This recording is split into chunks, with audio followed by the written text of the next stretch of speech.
আজ শেয়ার করছি তোমাদের সাথে হচ্ছে জামাই ষষ্ঠীর সেদিনকার হচ্ছে ব্লগটা। তো জামাই ষষ্ঠীর বলছি, কিন্তু জামাই ষষ্ঠীর এখানে তোমরা কিছুই দেখতে পাবে না। তো সকাল সকাল বাবা জামাইদেরকে কল করেছে, কিন্তু জামাইরা এক একজন এক এক কাজে রয়েছে, তো সেই জন্য হচ্ছে ওদেরকে তোমরা দেখতে পাবে না। তো আমার মা আজকে ইন্ডিয়া গেট চাল দিয়েই মানে ভাত বানাবে, তাছাড়া অন্য কিছু বলে চলবেই না। তাই আমি জিও মার্ট থেকে অর্ডার করে নিলাম সকাল সকাল তেল, চাল, যা কিছু টুকটাক রয়েছে সেগুলো নিলাম। তো আমার মাকে, আমি অত চাল টাল বুঝি না, তো আমার মাকে আমি বলছি যে চেক করতে, যে চালটা কেমন। তো আমি যেহেতু চালের কিছুই বুঝি না, তো আমার চেক করার কোনো চেক করে কোনো লাভই নেই। তো এখানে হচ্ছে অর্ডার চলে এসছে, তারপরে এখন হচ্ছে আমাদের রান্না বান্না হচ্ছে বসাবো। আর সকালে যেহেতু ফোন করা হয়েছে, তো সেই জন্য সবাই তো আসবে রাত্রে, একজন দুপুরবেলা আসবে, একজন রাত্রে আসবে, কিন্তু সেও আর দুপুরবেলা আসেনি। তো এখানে আমি মাকে দেখাচ্ছি চালটা যে কেমন আছে, ভালো রয়েছে কিনা, কারণ এটা তো অনেক ভ্যারাইটিস রয়েছে। তো আমি তো এটাই করেছি, আমি তো জানি না, সেজন্য আমি এটাই করে দিয়েছি। কিন্তু একদমই টেস্ট ছিল না, আমার তো একদমই ভালো লাগেনি এই যেটা ছিল এই চালটা।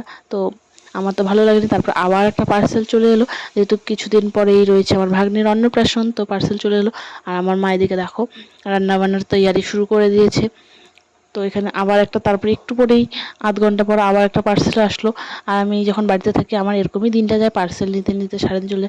তো দুপুরবেলা আমরা খেতে বসে পড়েছি, জামাইদের কোনো পাত্তা নেই। তো আজকে সব নর্মাল খাওয়া রয়েছে একদম। তো এখানে হচ্ছে আমরা খাচ্ছি, মা, আমি, দিদি বসে।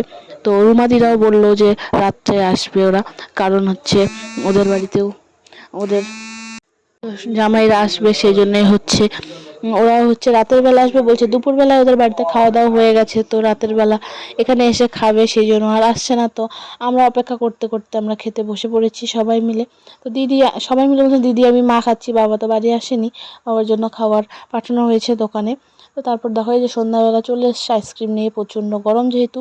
আর এই যে দেখো এই সেই খাওয়া শুরু করছে, আর মুখের অবস্থা দেখো কী অবস্থা, আস্তে আস্তে গলেই গেছে অর্ধেক অর্ধেক করে সব আইসক্রিম। তো এই যে আমাদের পাকা বুড়ি আইসক্রিম খাচ্ছে এখানে। তারপর বাবা আসলো রাতে, বাবা তারপর দেখো দুই নাতনিকেই কোলে নিয়ে এখানে আছে। আর জামাইদের কোনো তোমরা এখন আমার ব্লগে দেখতে পাবে না, এটা শুধু জামাই ষষ্ঠী দিনের ছিল, জামাই ষষ্ঠীর ব্লগ বলা চলবে না, যেহেতু জামাইদের কোনো পাত্তা নাই। দেখো টুকটুকি বুড়ি কেমন করে দেখে আছে আমার ক্যামেরার দিকে।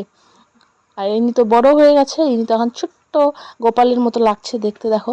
তারপর মা যেহেতু দিনের বেলা গরম গরম কিছু খেতে পারি নাই জামাইরা, সেই জন্য হচ্ছে রাতের বেলা পায়েস আর পুরি বানিয়েছে। তো আজকের জন্য ভিডিওটা এইটুকুই, দেখা হবে নেক্সট ভিডিওতে। Bye bye.